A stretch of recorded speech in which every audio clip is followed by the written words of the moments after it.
Good morning, good afternoon, good evening. So, as we've mentioned previously on YouTube and on Instagram and posts, we've moved garages. So, this is a quick tour. We have done a little bit in the garage. We've cleaned up, we've made it a little bit more friendly for us. We haven't finished setting up yet, so don't expect this to be the final look. But we have spent about 2 months in cleaning up, changing things a little bit, moving in, settling in. So we've now got both cars in the garage, so let's give you a quick tour. Here it is. It's not massive, but it's enough size to work on 2 cars plus maybe a third one. So to begin with, so this is the main entrance. We don't have a roller shutter, we just have normal plain old doors. They're looking a little bit worn at the moment, but this is going to be solved soon enough. We're going to give it some paint, maybe some insulation. So we've started expanding our collection of license plates, so you'll hopefully see them grow as the videos come. So let's begin with the left-hand side. So on the left, we've got storage for some bigger stuff, mostly tools, a little bit of parts for the Morris. So as you'll be able to see, there's our gearbox, generator, a couple of other things. So this is for both of our cars. Next along, we have a heater. Simon's currently working on making it a little bit better for us to make it easier to heat the garage, because at the moment it's winter, it's really cold, freezing temperatures, so we want to keep warm. Our temporary solution is to get a gas heater. Next along, so this is Simon's metal lathe. So Simon bought this for £180, which is about $200. We needed a lathe to work on a couple of components on the Morris, on both Morrises to be honest, because especially on my Morris, which is from 1932, 93 years old, it's not easy to find parts, so some parts will have to be custom made. Next along, we've got a little bit of a storage space, work area.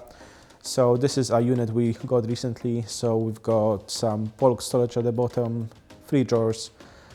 We've got a little bit of work area. It's quite a handy unit that we've just recently got, because as you'll be able to see, we've got some storage at the top. At the moment, this is our snack area. We've got some space to store some books on our cars. So plenty of books, manuals. And then we have a pegboard with some sockets at the bottom, which is really handy because there's a lot of sockets in the garage at the moment. We're going to work on resolving this. And then a solid wood worktop, which is really handy. So this is our large work area. It's a little bit busy at the moment because we need to clean up, make some more space. We're going to get some pegboards on the back, on all 4 panels where you see the OSB painted white. So this is going to get better as we go. Underneath, you'll be able to see the engine of the Morris. And then again, we have another storage area. This is mostly for some consumables, tools, smaller tools. And then there's the electrical panel. It does not look pretty, but trust us, we can't do a lot about that. Thankfully, for any Americans, we are in the UK, so we have 240 volt power. On top of the 240 volt, we have 3-phase 400 volts. We have a 32 amp connection, 240 volts, and a 16 amp 240 volt connection, as well as a first aid kit. And then just below that, you'll be able to see we have an air compressor with an air hose reel, which is 20 meters. Unfortunately, I don't think I'll be able to tell our American friends what that is in Freedom Metrics. So just look up. We've got an air compressor, so we had to upgrade to a little bit of a bigger unit. You'll be able to see that online on Instagram. So it's currently about 14 CFM or cubic feet per minute. It's not ideal, but it's bigger than what we had previously. Then in the middle of the garage, at the back, you can see that we have an entrance to the kitchen. So zooming out on the right hand side, this is where we work on most of the cars. So it's quite a big area. The entire garage area is 9 by 8.5 meters. It is 9 meters this way and 8.5 meters this way. So you'll be able to see we've got one of our bikes.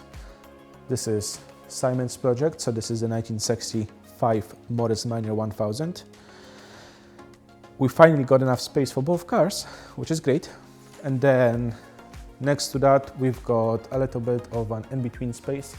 At the moment, this is housed in the back of my Morris. Behind that, we've got a work area that we can use for when we are working on the car itself. Not a lot, some used engine oil. We've got a drawer for tools and then some consumables at the back. So we've got some sanding belts, paint for the 1932 Morris Minor, and then some welding equipment at the moment. This is Simon's toolbox with my gas tank on top or petrol.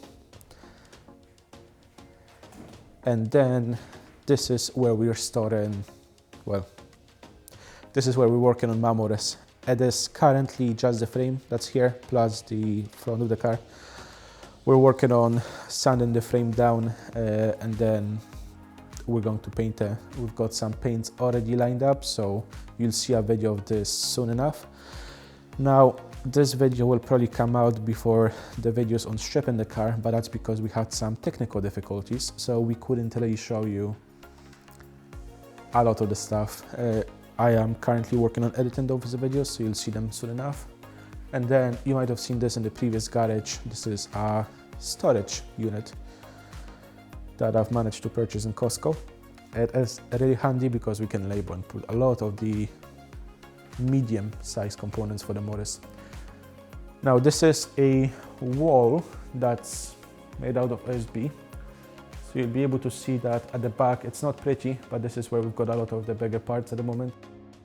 So this entire white unit was a paint booth before. So at the top here, there used to be a sealant put in place along with a curtain so that when you're painting, you can separate yourself from the rest of the garage. We've had to take it down because it wasn't very structurally sound, unfortunately. So we still have the lights, which is great because, as you can probably hear in my voice, we are really happy about having so much light in this garage. We have overhead lights at the top, just running the length, and then we've got lights at the back. They are all LED, so fairly energy efficient. And let's walk through to the kitchen and the bathroom at the back. So, biggest perk of this garage is that we have some space in the back. Now, we've not done a lot to tidy this up yet, so we're still working on it. This is a temporary corridor that we're going to remove. We've got an eye wash station at the moment, some employer safety from the previous tenants, so we're going to clean this whole area up. Let's first go into what's going to be a kitchen. So it doesn't look pretty at the moment because we still have some work to do. At the moment we have some decorations on the wall temporarily. My motorbike jacket. You've got a small fridge at the bottom, so this is mostly for our drinks. Microwave, cooktop, that's portable, so we can just make something in the garage when we need to. A little table with some stools and a hole in the wall, which we will need to fix. But this is all going to be converted. The ceilings are 3.8 meters high in the middle of the garage, about 2.5 meters at the outside walls.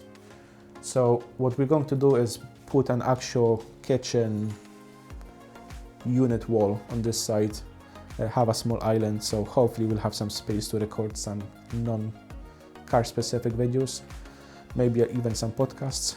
And then as we walk to the other side, this is our bathroom. It is not pretty, but we've already done a lot of work here, which we probably don't want to show the before pictures. We've put two temporary lights at the top because there was no light in the bathroom at all. Simon's funny little sign. Any of our British viewers will understand. Then we've got a cubicle up here. This is another exterior door. Two sink units and then two urinals. So I'm not trying to disgust any viewers, so I'm just going to exit quickly. But this bathroom needs a lot of work. So we're going to put in a drop ceiling up here, insulate the whole place. there's going to be a lot of work involved. But this is our garage. So we've got an exterior door in the bathroom, one in the kitchen, so we've got plenty of fire escapes should we need it, and our garage looking from the other side. So it's not a lot, but it's enough space. So watch out for new videos.